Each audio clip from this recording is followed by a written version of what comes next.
Vendée Globe. Bonsoir et Pascal Bidégory, vainqueur de la Route du Rhum. C'était en 2005. Bonsoir messieurs, le départ. C'est donc dimanche. On imagine que vous avez hâte. Est-ce qu'il y a encore des petits détails, des petites choses à peaufiner? Il y a encore plein de choses parce qu'on est sur le trimaran massif qui a été mis à l'eau il y a quelques semaines. Tout nouveau, tout beau, quoi. Inauguré le week-end dernier. Exactement. On est vraiment dans le défrichage et la mise au point de ce bateau-là est longue.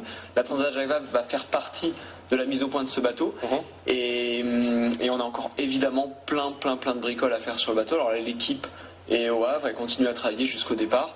Le bateau est prêt, c'est-à-dire qu'on pourrait partir dès demain s'il fallait. D'accord. Alors on va essayer d'optimiser le temps jusqu'au départ pour essayer d'améliorer tout ce qu'on peut améliorer sur le bateau. Ah François, c'est votre 4e participation. Pascal, votre 6e victoire, on le rappelle, en 2005. Que représente pour vous cette Transat Jacques Vabre, cette roue du café sur un plan sportif?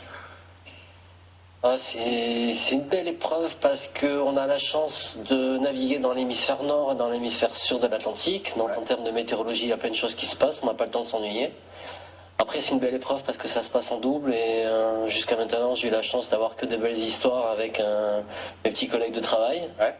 Et c'est important dans notre sport aussi d'avoir des histoires d'hommes parce que même quand on fait du solo, on partage des histoires d'hommes avec toute son équipe. Ouais. Et quand on fait d'équipage ou de double, ça se passe aussi en mer. Et donc ça a toujours été un plaisir et quelque chose d'enrichissant de partager, de naviguer en double, quoi. Alors justement, François, Pascal, comment vous êtes retrouvés tous les deux?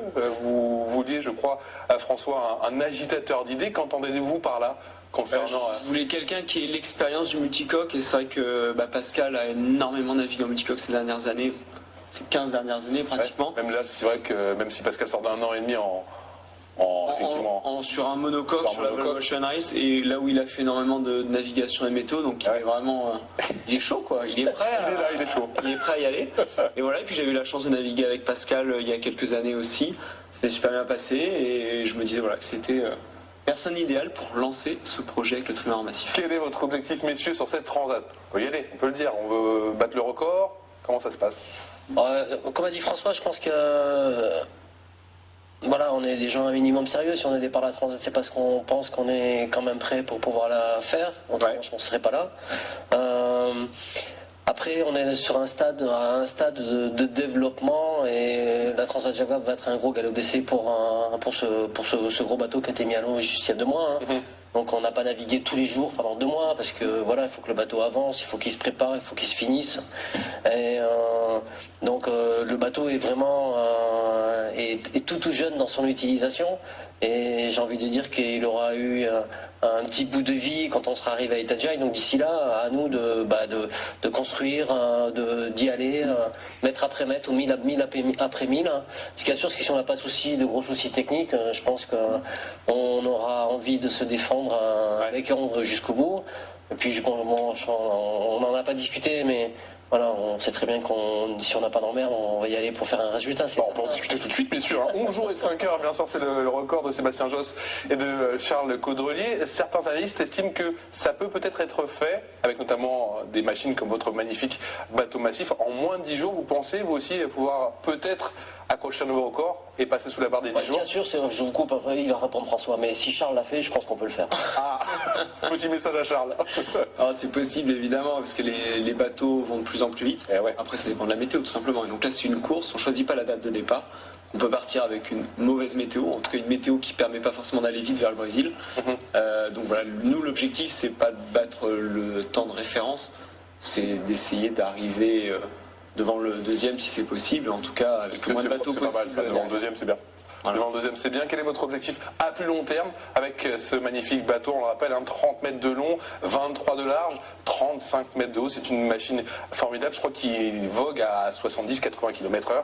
Oui, c'est un bateau qui peut aller très très vite. L'objectif, c'est d'aller vite longtemps. Parce que, donc, à terme, ce qu'on veut faire, c'est un tour du monde en solitaire, sans escale, le plus rapidement possible. Voilà, ça, c'est l'objectif de ce projet-là. Et donc il y a plein d'étapes pour arriver jusque-là, mais la vitesse est évidemment importante et il faut arriver à être capable d'avoir des vitesses très élevées pendant de nombreuses heures. C'est ce qui nous permet de faire un tour du monde le plus rapidement possible. Pascal, vous avez participé récemment à la Volvo Ocean Race. C'est plus facile ou plus difficile d'enchaîner comme ça les épreuves? Et surtout, qu'est-ce que ça fait d'arriver sur un projet aussi pharaonique? J'étais ravi. J'ai eu la chance il y a quelques années d'être à l'origine aussi d'un gros multicoque. Et ce qui est extraordinaire avec le projet de François, c'est quelque part c'est une suite logique en technique dans le développement de ces bateaux. Donc je suis quand même un gros privilégié d'arriver alors qu'il y a toute son équipe qui bosse depuis 2 ans sur le bateau. Ouais. Et moi j'arrive juste quand le bateau va à l'eau, j'ai le loisir Profiter. d'aller naviguer. Ouais. Et donc je suis quand même quelqu'un de très privilégié. Et donc c'est pour moi c'est que du bonheur au quotidien. C'est super. Voilà, j'ai hâte qu'on soit dimanche et je me régale depuis déjà 2-3 mois. Vous avez hâte justement d'être à dimanche avec une ambiance de folie. On a vu déjà le week-end dernier lors de l'inauguration de votre bateau. Il y avait eu 110 000 visiteurs le week-end passé là au Havre. Ça va être la folie pour les gens qui ne sont jamais allés au Havre. En gros, ça se présente comment? C'est sympa, c'est facile parce que les bateaux sont vraiment dans un bassin qui est fermé, donc du coup le public peut vraiment tourner autour des bateaux. C'est vrai que le spot se présente bien pour une course comme celle-là. Le public peut vraiment voir les bateaux de près. Et pour le départ dimanche, les bateaux vont sortir de ce bassin fermé dimanche matin très tôt. Et on va partir ensuite au large du Cap de la Hève, donc en face des plages du Havre. En espérant avec du soleil. Je sais pas, t'as regardé toi s'il y avait du soleil, de la pluie dimanche? On n'a pas trop regardé ça, on regarde que le vent. C'est un peu superstitieux. Et donc j'espère et j'imagine beaucoup de personnes, un public nombreux pour venir voir les bateaux partir et un joli spectacle en perspective. Merci beaucoup François, merci beaucoup Pascal. On vous souhaite bonne route et surtout bon vent pour cette Transat Jacques Vabre départ dimanche à 13h30. Merci beaucoup. Merci.